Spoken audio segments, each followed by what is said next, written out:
ករណីទាំងព្រះអង្គសម្ដែងអំពីរឿងសពសត្វទាំងអស់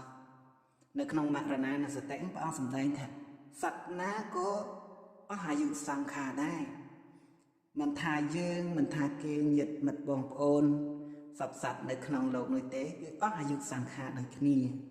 ប្រកបនៅក្នុងអនិច្ចំទុក្ខអនត្តាចុះហេតុអ្វីបានជាយើងប្រកាន់មុំទៅនៅក្នុងអត្តភាពរបស់ខ្លួនដែលកំពុងមាននេះ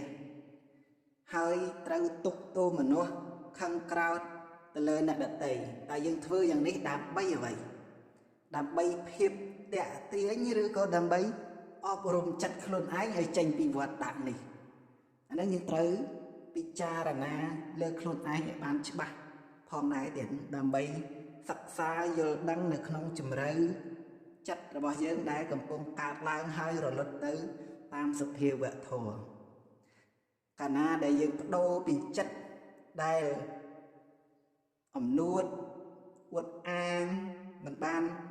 គិតអំពីការអស់ទៅនៃអាយុសង្ខារតែបែរត្រឡប់មកគិតនៅការអស់ទៅនៃអាយុសង្ខារវិញនេះគឺប្រកាសឃើញនៅវិបស្សនា3ដែលកំពុងមានប្រកាសគឺមានអនិច្ចានុបស្សនាទុក្ខានុបស្សនាអនត្តានុបស្សនាដែលកំពុងមានតាមរលឹកឃើញនៅវិបស្សនា3រឿយៗនេះជាញាណដ៏ប្រសើរ